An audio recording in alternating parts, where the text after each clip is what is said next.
Dear students, good morning. मैं रामावतार कांटीवाल आपके इस YouTube channel online English classes by Ramavatar Kantiwal में एक बार पुनः सभी का हार्दिक स्वागत करता हूं। स्टूडेंट्स, आज हम चैप्टर नंबर 9 उत्तंश गुरुदक्षिणा पढ़ेंगे। स्टूडेंट्स, ये कहानी उत्तंग के बारे में है, जो हिंदू पौराणिक कथाओं के अनुसार एक बहुत ही प्रसिद्ध गुरु का शिष्य था। स्टूडेंट्स, प्राचीन काल में हमारे देश भारत में विद्वान ऋषि वनों में, आश्रमों में रहा करते थे। उसी आश्रम में एक तरुण बालक जिसका नाम उत्तंग था, वह भी रहता था। अनेक वर्ष बीत गए। बीतने के बाद उसने सब कुछ सीख लिया। आखिर में वह अपने गुरु के पास जाता है और अपने गुरुजी से निवेदन करता है कि गुरुजी, आपने मुझे इतने वर्षों तक शिक्षा दी है,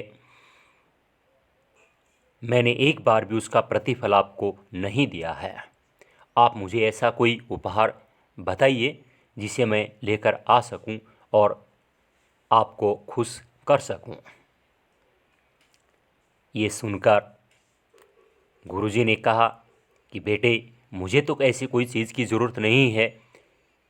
अपनी गुरु माँ के पास जाओ और अगर उन्हें किसी चीज़ की आवश्यकता हो तो उनसे पूछ लो। लड़का उत्तंक अपनी गुरु माँ के पास जाता है और जाकर के उनसे भी कहता है कि क्या आपको ऐसी कोई वस्तु की आवश्यकता है। उसकी गुरु माँ कहती है कि कुछ दिनों के बाद एक बड़ा भोज आयोजित होगा, तो मेरी इच्छा है कि मैं कानों की बालियां जो रानी पहनती है उन्हें पहन लूं। कार्य बहुत ही मुश्किल था, लेकिन गुरु माँ के आदेश की अवज्ञा नहीं कर सकता था। हालांकि ये सुनकर उत्तंग बहुत ही निराश हो गया, लेकिन फिर भी वह जंगल में से होता हुआ नगर को चल पड़ता है।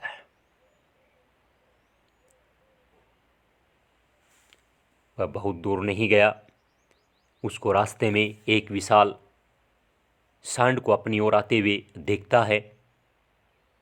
उस सांड के ऊपर एक व्यक्ति बैठा था। वो व्यक्ति उसे गंदे पानी से भरा हुआ एक प्याला देता है। हालांकि उत्तंग अपना सिर फेर लेता है, लेकिन उस आदमी ने कहा कि उत्तंग, ये रास्ते में तुम्हारी मदद करेगा, इसे पी लो। उसके पश्चात उत्तंग महलों में चला जाता है और जब वह रानी के पास जाता है तो रानी उसको महल में अपने कक्ष में नहीं मिलती है, क्योंकि वह बहुत ही गंदा था। रास्ते में धूल से भर गया था, उसके कपड़े धूल से सने हुए थे, पसीना लगा हुआ था। तो राजा कहता है कि बेटे, तुम साफ सुथरे यानी नहा धोकर वापस जाओ तो तुम्हें रानी अवश्य ही मिल जाएंगे। उत्तंग ने वैसा ही किया। उत्तंग नहा धोकर वापस रानी के कक्ष में जाता है। इस बार उत्तंग को रानी अपने कक्ष में मिल जाती है। जाकर के रानी से अपनी गुरु माँ के लिए और उसकी कानों की बालियां देने की प्रार्थना करता है। रानी खुश होकर उसको कानों की बालियां दे देती है, लेकिन जब वह वहाँ से कानों की बालियां लेकर वापस लौट रहा था तो काफ़ी थक गया था। तो बीच में विश्राम करने के लिए और थोड़ी देर के लिए पेड़ की छाया में बैठ जाता है। वहाँ सर्पों का राजा, वो बहुत दिनों से रानी की कानों की बालियां लेने का इच्छुक था। वह अपना भेष बदलकर और जैसे तैसे करके कानों की बालियां वहाँ से ले जाता है, लेकिन एक वृद्ध व्यक्ति ने सर्प राज्य में पहुंचने में उत्तंक की मदद की और वह घोड़े पर बैठे एक व्यक्ति से वहां पर मिलता है और उसी की सहायता से वह कानों की बालियां वापस प्राप्त कर लेता है और अपनी गुरु माँ की इच्छा पूरी करता है। स्टूडेंट्स, इस तरह से गुरु पत्नी द्वारा गुरुदक्षिणा में चाही गई कानों की बालियां प्राप्त करने के लिए वह अनेक बाधाओं को पार करता है और उत्तंक इस कार्य को बहुत ही सफलतापूर्वक पूरा करता है। विस्तार से जानने के लिए हम इस कहानी को पढ़ेंगे। Once upon a time, when the wise men of India dwelt in forest hermitages and made their homes of mud and straw, there lived in such a hermitage a young boy called Uttanka. प्राचीन काल में भारत के विद्वान ऋषि वनों में आश्रमों में रहा करते थे और वे अपने आश्रम मिट्टी व घास फूस से बनाया करते थे। ऐसे ही एक आश्रम में एक बालक उत्तंक रहता था। डवेल्ट मीन्स रहते थे, हर्मिटेज मीन्स आश्रम, मड मीन्स मिट्टी और स्ट्रा मीन्स घास फूस। मेनी ईयर्स पास्ट बाय, अनेक वर्ष बीत गए। एंड ही ग्रू अप, और वह बड़ा हो गया था। Soon he had learn all that his master could teach him, शीघ्र ही उसने वह सब कुछ सीख लिया जो उसका गुरु उसे सिखा सकता था। ग्रू अप मीन्स बड़ा हो गया। One day he went to his master, एक दिन वह अपने गुरु के पास गया एंड सेड, और कहा, डियर मास्टर, गुरुजी, you have taught me all these years, आपने इतने वर्षों में मुझे सब कुछ सिखाया है। And yet I have never once repaid you, और मैंने एक बार भी उसका प्रतिफल आपको नहीं दिया। रिपेड मीन्स प्रतिफल देना अर्थात भुगतान करना। Tell me of some gift I may bring you that will please your heart, आप मुझे कोई ऐसा उपहार बताइए जिसे मैं लेकर आ सकूं और जो आपके हृदय को प्रसन्न कर सके। हिज टीचर सेड, उसके गुरु ने कहा, चाइल्ड, बेटे, there is nothing that I Dzire, मुझे ऐसी किसी चीज की आवश्यकता नहीं है। डिजायर मीन्स इच्छा। Go to your mistress and ask her, तुम अपनी स्वामिनी अर्थात गुरु की पत्नी, उसके पास जाओ और उनसे पूछ लो। मिस्ट्रेस मीन्स स्वामिनी। So Uttank went to his mistress, इसलिए उत्तंक अपनी स्वामिनी के पास गया। And bowing low before her, और उनके सामने नीचे झुकते हुए आस्क्ड हर, उनसे पूछा, if there was anything she desired, क्या कोई ऐसी वस्तु थी जिसकी उन्हें इच्छा थी। यस शी रिप्लाइड, हाँ, उसने जवाब दिया। I have long cherished a wish to wear the earrings worn by the queen, मैंने बहुत दिनों से इच्छा की है कि रानी के द्वारा पहनी जाने वाली कानों की बालियां पहनूं। Go to her and get them for me, तुम उसके पास जाओ और उनको मेरे लिए ले आओ। In 4 days a feast will be held. 4 दिनों में एक बड़ा भोज आयोजित होगा। फीस्ट मीन्स भोज। I want to wear them on that day. मैं उन्हें उसी दिन पहनना चाहती हूँ। वियर मीन्स पहनना। Get the earrings for me. मेरे लिए वे कानों की बालियां ले आओ। And I shall know of your true devotion. तो मैं तुम्हारी सच्ची भक्ति को जानूंगी। डिवोशन मीन्स भक्ति।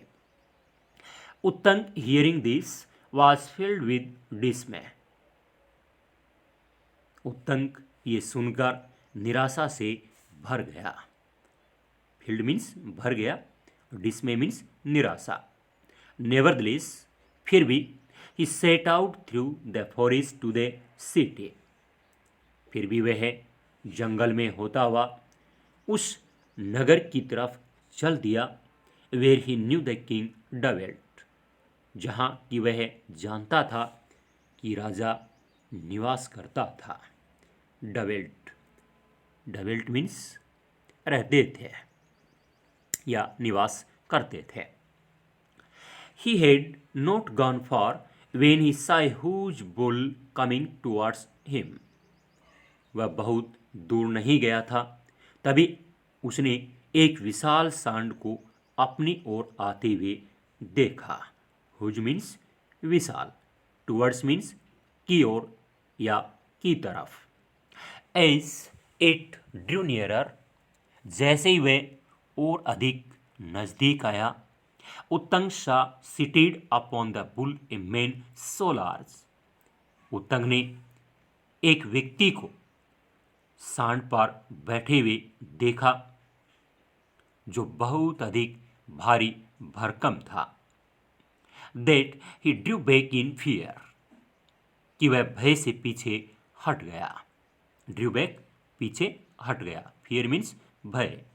But the man called out, लेकिन उस आदमी ने पुकारते हुए कहा, उत्तंग उत्तंग ड्रिंक दिस, इसे P low. And held out A cup full of dirty water, और उसने गंदे पानी से भरा हुआ एक प्याला उसकी ओर बढ़ा दिया। हेल्ड आउट आगे बढ़ा दिया। कप मीन्स प्याला। उत्तंग टर्न्ड हिज हेड अवे।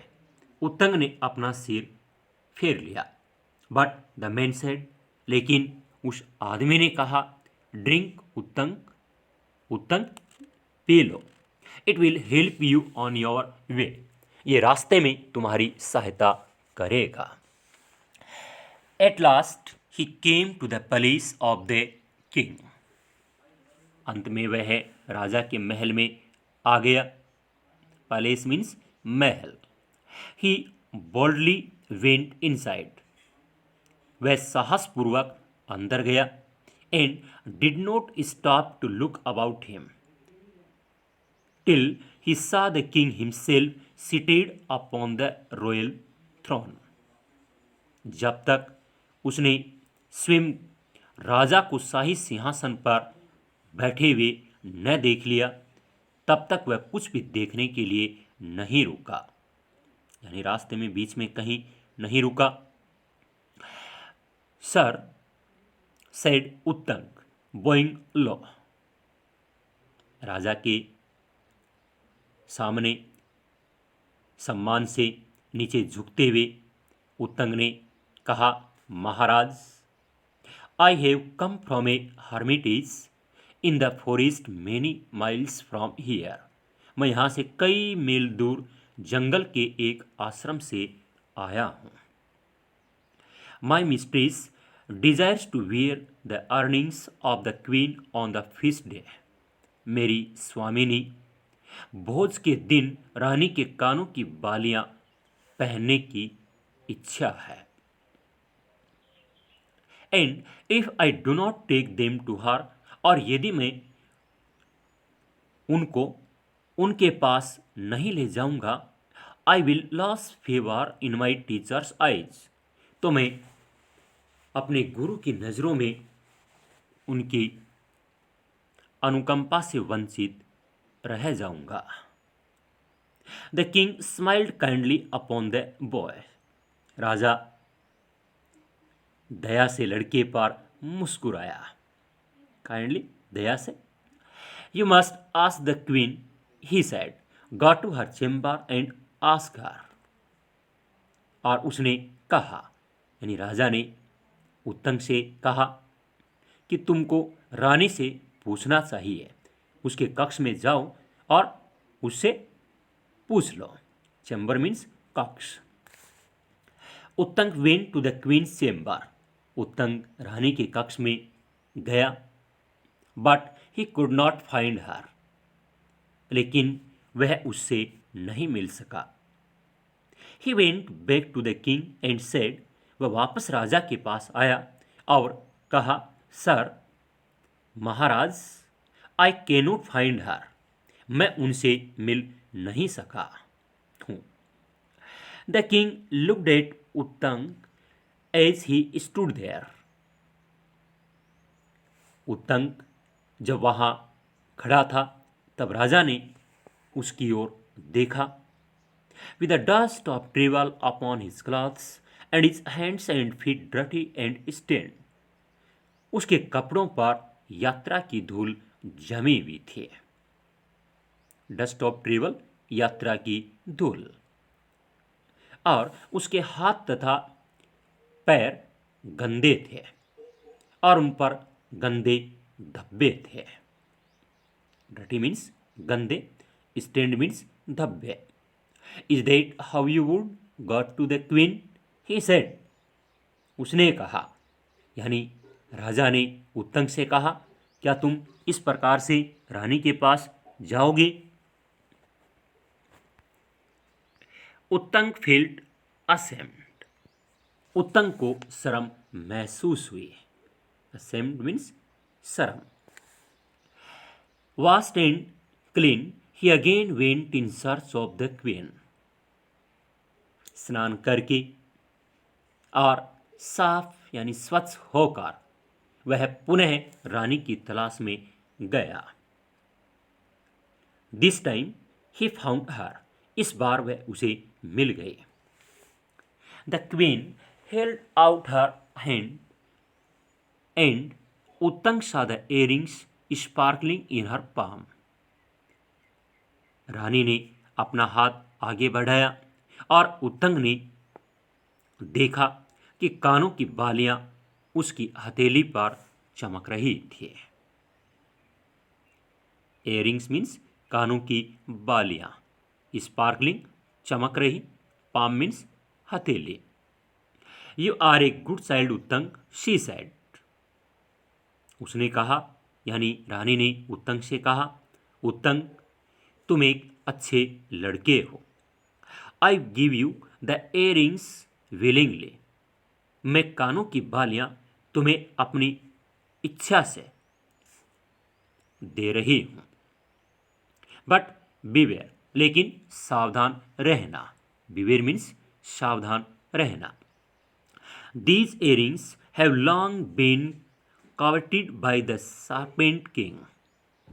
ये कानों की बालियां बहुत दिनों से सांपों का राजा लालसापूर्ण तरीके से प्राप्त करना चाहता है।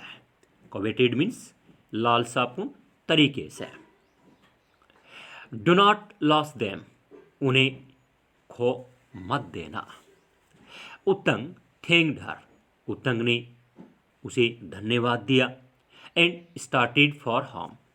और घर के लिए चल दिया। Dusk was falling and he was tired. संध्या हो रही थी और वह थक गया था। Leaning against the trunk of a tree, he rested, placing the earrings on the ground beside him। कानों की बालियों को जमीन पर अपनी बगल में रखते हुए एक पेड़ के तने का सहारा लेकर वह आराम करने लगा। Suddenly, He saw a hand sneeze the earrings. अचानक उसने देखा कि एक हाथ ने कानों की बालियों को छीन लिया एंड डिसअपियर, और वह गायब हो गया। स्नेच मीन्स छीनना, डिसअपियर मीन्स गायब हो जाना। ही स्प्रिंग टू हिज फीट, वह अपने पैरों पर तेजी से उछलकर खड़ा हो गया and turned round in time to see a man dressed in rags running through the forest. और समय पर ही उसने एक फटे पुराने कपड़े पहने आदमी को जंगल में से होकर भागते हुए देखा। Uttanka ran after him as fast as he could when suddenly the man changed into a snake which wriggled into a hole into the ground. जितनी तेजी से उत्तंक भाग सकता था उतनी तेजी से वह उसके पीछे दौड़ा भागा। तभी अचानक वह आदमी एक सांप में बदल गया और बल खाते हुए रेंगते हुए जमीन के एक बिल में घुस गया। रिग्स, रिग्स मीन्स चीथड़े, फटे पुराने कपड़े। रिगल्ड, रिगल्ड मीन्स बल खाते हुए, और हॉल मीन्स बिलिया, छेद। Uttanka was greatly distressed for, Uttanka बहुत दुखी हो गया। ग्रेटली मीन्स अत्यधिक, और डिस्ट्रेस्ड मीन्स दुखी हुआ। Try as he did, he could think of no way to get through so small a hole. जैसा कि उसने प्रयास किया, लेकिन वह उस छोटे से बिल के अंदर जाने का कोई तरीका सोच नहीं सका। वे मीन्स रास्ता। Get through, get through means अंदर घुसने के लिए।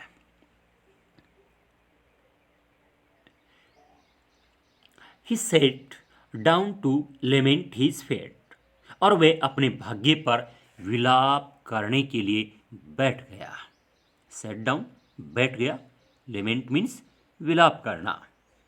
When an old man appeared before him, तभी उसके सामने एक आदमी प्रकट हुआ। Before मीन्स सामने, appeared प्रकट हुआ। Do not worry my son, he said, उसने कहा, यानी उस आदमी ने उत्तंक से कहा, मेरे बेटे चिंता मत करो। I have come to help you, मैं तुम्हारी सहायता करने के लिए आया हूँ। इवन एज ही स्पॉक, और जो ही वह बोला, there was thunder and lightning and a great Thunderbolt fail, तभी गरज की आवाज आई और बिजली चमकी, तथा गरज के साथ आकाश से बिजली गिरी। थंडर मीन्स गरज की आवाज, लाइटनिंग बिजली चमकना, और थंडरबोल्ट मीन्स गरज के साथ आकाश से बिजली गिरना। The whole earth shook with the force of it, उसकी शक्ति से सारी पृथ्वी हिल गई। शेक मीन्स हिलना, शेक की सेकेंड फॉर्म है शूक, हिल गई। फोर्स, फोर्स मीन्स शक्ति। Suddenly all was quiet again, अचानक सब कुछ पुनः शांत हो गया। अगेन, पुनः, क्वाइट मीन्स शांत। But the next where Uttanka stood, किंतु जहां उत्तंक खड़ा हुआ था, was a big hole in the ground, वहां जमीन में एक बड़ा बिल बन गया था। Uttanka entered the hall and found himself in the kingdom of serpent king. उत्तंग ने उस बिल में प्रवेश किया और अपने आप को सांपों के राज्य में पाया। He walked slowly along and came to two women weaving a piece of cloth. वह धीरे धीरे चला और दो स्त्रियों के पास आया जो कपड़े का एक टुकड़ा बुन रही थी। वीविंग बुन रही, ए पीस ऑफ क्लॉथ कपड़े का एक टुकड़ा। He asked them the way to the palace of the serpent king. उसने उन स्त्रियों से सांपों के राजा के महल का रास्ता पूछा। They did not heed him. लेकिन उन स्त्रियों ने उसकी तरफ ध्यान नहीं दिया। Heed means ध्यान देना। And went on with their weaving. और अपना कपड़ा बुनती रही। हिस्सा उसने देखा that कि their cloth was made of black and white threads, कि उनका कपड़ा काले और सफेद धागों का बना हुआ था। थ्रेड मीन्स धागे। स्टूडेंट्स, आज के लिए इतना ही। इसका अगला पार्ट सेकंड अगले वीडियो में दिया जाएगा। वीडियो को अंत तक देखने के लिए आप सभी का धन्यवाद।